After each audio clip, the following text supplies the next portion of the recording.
Welcome to Civil Prep Hub, your ultimate destination for mastering civil services exams. नमस्ते दोस्तों, reasoning mastery में आपका स्वागत है। ये है पार्ट 23 ऑफ 200। दोस्तों, ये वीडियो आपके लिए बहुत इंपॉर्टेंट है, तो प्लीज लास्ट तक जरूर देखिए। मैंने इस वीडियो के एंड में और कमेंट सेक्शन में कुछ बहुत इंपॉर्टेंट प्रैक्टिस क्वेश्चंस शेयर किए हैं जो आपके एग्जाम में जरूर आएंगे। तो वीडियो पूरा देखिए और कमेंट सेक्शन जरूर चेक करिए। चलिए शुरू करते हैं। नमस्ते दोस्तों, आज का टॉपिक बहुत ही इंपॉर्टेंट है। आप पार्ट 23 में हैं और आज हम ब्लड रिलेशंस, कॉम्प्लेक्स प्रॉब्लम्स के बारे में डिटेल में सीखेंगे। ये topic SSC CGL, IBPS PO और यूपीएससी प्रीलिम्स में हर साल आता है। अगर आपने ये टॉपिक अच्छे से समझ लिया तो एग्जाम में 2-3 मार्क्स पक्के हैं। तो चलिए एक एक कॉन्सेप्ट को डिटेल में समझते हैं। ब्लड रिलेशंस का टॉपिक हमें फैमिली रिलेशनशिप्स को समझने में मदद करता है, जैसे कि कोई किसका बेटा, बेटी, पति, पत्नी, भाई, बहन है। ये टॉपिक थोड़ा मुश्किल लगता है, लेकिन अगर आप कॉन्सेप्ट्स को अच्छे से समझें तो ये बहुत इजी हो जाता है। तो चलिए शुरू करते हैं ब्लड रिलेशंस के बेसिक से। ये टॉपिक कॉम्पिटिटिव एग्जाम्स में बहुत इंपॉर्टेंट है। अब देखिए, ब्लड रिलेशंस में हमें फैमिली रिलेशनशिप्स को समझना होता है, जैसे कि कोई किसका बेटा, बेटी, पति, पत्नी, भाई, बहन है। ये टॉपिक थोड़ा मुश्किल लगता है, लेकिन अगर आप कॉन्सेप्ट्स को अच्छे से समझें तो ये बहुत इजी हो जाता है। मल्टी जनरेशन प्रॉब्लम्स में हमें दो या दो से ज्यादा जनरेशंस के रिलेशनशिप्स को समझना होता है। कोडेड रिलेशनशिप्स में हमें कोड्स के थ्रू रिलेशनशिप्स को समझना होता है। मिक्स्ड जेंडर पजल्स में हमें मेल और फीमेल को आइडेंटिफाई करना होता है। ये सभी कॉन्सेप्ट्स को अच्छे से समझने के लिए हमें प्रैक्टिस करना होगा। अब चलिए देखते हैं कैसे हम मल्टी जनरेशन प्रॉब्लम्स को सॉल्व करते हैं। इसमें हमें जनरेशन काउंटिंग मेथड का यूज करना होता है। तो समझिए, जनरेशन काउंटिंग मेथड क्या है। ये एक ऐसा मेथड है जिसमें हम जनरेशंस को काउंट करते हैं, जैसे कि ग्रैंडफादर, फादर, सन। ये सभी अलग अलग जनरेशंस है। तो अब चलिए देखते हैं कैसे हम कोडेड रिलेशनशिप्स को सॉल्व करते हैं। इसमें हमें कोड्स के थ्रू रिलेशनशिप्स को समझना होता है, जैसे कि ए की वाइफ बी है, बी की सिस्टर सी है, तो अब हमें सी की रिलेशनशिप ए से समझनी है। ये सभी कॉन्सेप्ट्स को अच्छे से समझने के लिए हमें प्रैक्टिस करना होगा। ये फॉर्मूला बहुत इंपॉर्टेंट है दोस्तों। इसमें हम जनरेशंस को काउंट करते हैं, जैसे कि ग्रैंडफादर, फादर, सन। ये सभी अलग अलग जनरेशंस हैं। तो इस फॉर्मूला का यूज करके हम मल्टी जनरेशन प्रॉब्लम्स को सॉल्व कर सकते हैं। जैसे अगर हमें पूछा जाए कि ग्रैंडफादर की वाइफ कौन है, तो हम जनरेशन काउंटिंग मेथड का यूज करते हैं। हम ग्रैंडफादर की जनरेशन को काउंट करते हैं, फिर फादर की जनरेशन को काउंट करते हैं और फिर सन की जनरेशन को काउंट करते हैं। तो हमें पता चलता है कि ग्रैंडफादर की वाइफ कौन है। एक कॉमन मिस्टेक ये होती है कि स्टूडेंट्स जनरेशंस को अच्छे से काउंट नहीं करते हैं, तो ध्यान रखिए। ये फॉर्मूला बहुत इंपॉर्टेंट है दोस्तों। इसमें हम कोड्स के थ्रू रिलेशनशिप्स को समझने के लिए यूज करते हैं, जैसे कि ए की वाइफ बी है, बी की सिस्टर सी है, तो अब हमें सी की रिलेशनशिप ए से समझनी है।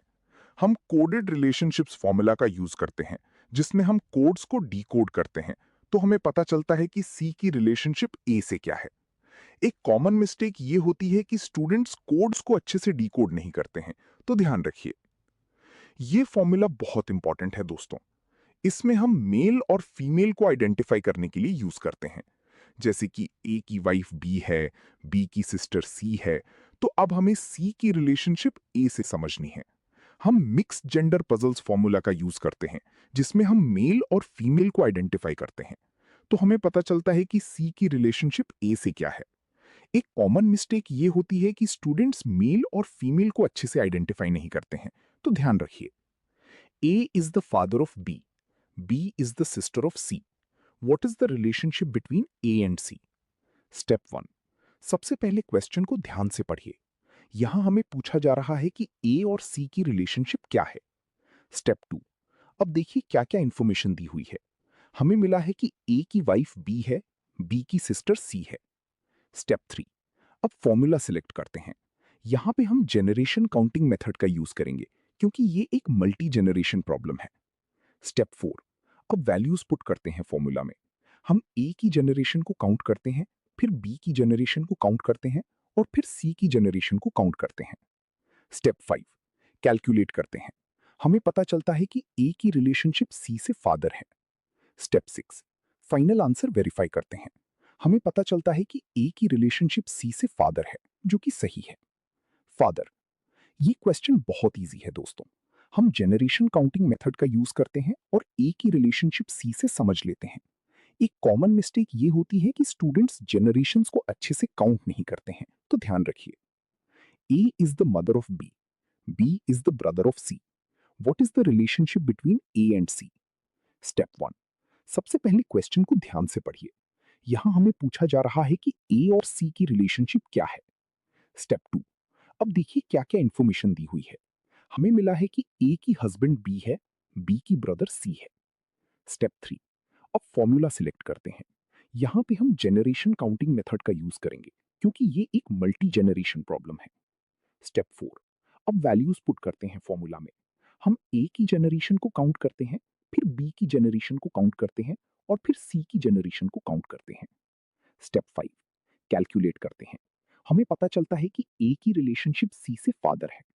स्टेप 6, फाइनल आंसर वेरीफाई करते हैं। हमें पता चलता है कि ए की रिलेशनशिप सी से फादर है, जो कि सही है। फादर। ये क्वेश्चन बहुत इजी है दोस्तों। हम जनरेशन काउंटिंग मेथड का यूज करते हैं और ए की रिलेशनशिप सी से समझ लेते हैं। एक कॉमन मिस्टेक ये होती है कि स्टूडेंट्स जनरेशंस को अच्छे से काउंट नहीं करते हैं, तो ध्यान रखिए। A is the mother of B, B is the brother of C. What is the relationship between A and C? Step 1, सबसे पहले क्वेश्चन को ध्यान से पढ़िए। यहां हमें पूछा जा रहा है कि ए और सी की रिलेशनशिप क्या है। स्टेप 2, अब देखिए क्या क्या इंफॉर्मेशन दी हुई है। हमें मिला है कि ए की हस्बैंड बी है, बी की ब्रदर सी है। स्टेप 3, अब फॉर्मूला सिलेक्ट करते हैं। यहाँ पे हम जनरेशन काउंटिंग मेथड का यूज करेंगे क्योंकि ये एक मल्टी जनरेशन प्रॉब्लम है। स्टेप 4, अब वैल्यूज पुट करते हैं फॉर्मूला में। हम ए की जनरेशन को काउंट करते हैं, फिर बी की जनरेशन को काउंट करते हैं और फिर सी की जनरेशन को काउंट करते हैं। स्टेप 5, कैलकुलेट करते हैं। हमें पता चलता है कि ए की रिलेशनशिप सी से फादर है। स्टेप 6, फाइनल आंसर वेरीफाई करते हैं। हमें पता चलता है कि ए की रिलेशनशिप सी से फादर है, जो कि सही है। फादर। ये क्वेश्चन बहुत इजी है दोस्तों। हम जनरेशन काउंटिंग मेथड का यूज करते हैं और ए की रिलेशनशिप सी से समझ लेते हैं। एक कॉमन मिस्टेक ये होती है कि स्टूडेंट्स जनरेशंस को अच्छे से काउंट नहीं करते हैं, तो ध्यान रखिए। A is the mother of B, B is the brother of C. What is the relationship between A and C? Step 1, सबसे पहले क्वेश्चन को ध्यान से पढ़िए। यहाँ हमें पूछा जा रहा है कि ए और सी की रिलेशनशिप क्या है। स्टेप 2, अब देखिए क्या क्या इंफॉर्मेशन दी हुई है। हमें मिला है कि ए की हस्बैंड बी है, बी की ब्रदर सी है। स्टेप 3, अब फॉर्मूला सिलेक्ट करते हैं। यहाँ पे हम जनरेशन काउंटिंग मेथड का यूज करेंगे क्योंकि ये एक मल्टी जनरेशन प्रॉब्लम है। स्टेप 4, अब वैल्यूज पुट करते हैं फॉर्मूला में। हम ए की जनरेशन को काउंट करते हैं, फिर बी की जनरेशन को काउंट करते हैं और फिर सी की जनरेशन को काउंट करते हैं। स्टेप 5, कैलकुलेट करते हैं। हमें पता चलता है कि ए की रिलेशनशिप सी से फादर है। स्टेप 6, फाइनल आंसर वेरीफाई करते हैं। हमें पता चलता है कि ए की रिलेशनशिप सी से फादर है, जो कि सही है। फादर। ये क्वेश्चन बहुत इजी है दोस्तों। हम जनरेशन काउंटिंग मेथड का यूज करते हैं और ए की रिलेशनशिप सी से समझ लेते हैं। एक कॉमन मिस्टेक ये होती है कि स्टूडेंट्स जनरेशंस को अच्छे से काउंट नहीं करते हैं, तो ध्यान रखिए। हमें पता चलता है कि ए की रिलेशनशिप सी से मदर है, जो कि सही है। मदर।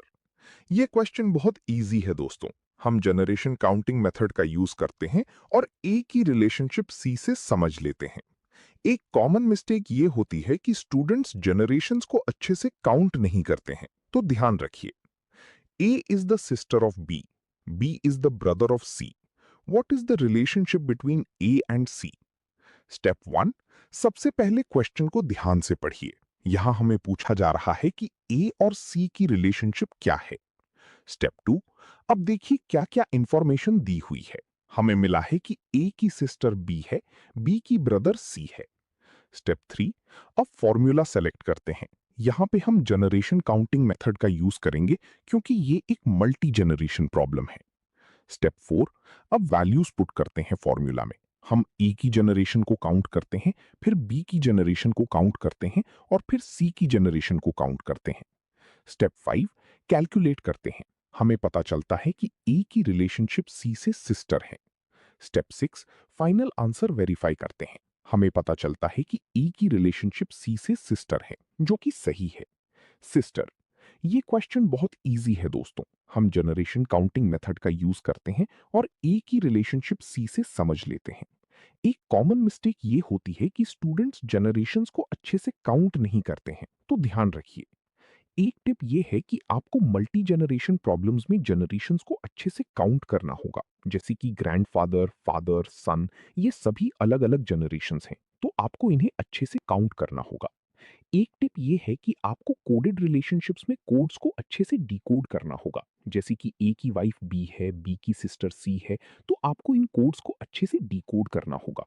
एक टिप ये है कि आपको मिक्स जेंडर पजल्स में मेल और फीमेल को अच्छे से आइडेंटिफाई करना होगा। जैसे कि ए की वाइफ बी है, बी की सिस्टर सी है, तो आपको इन मेल और फीमेल को अच्छे से आइडेंटिफाई करना होगा।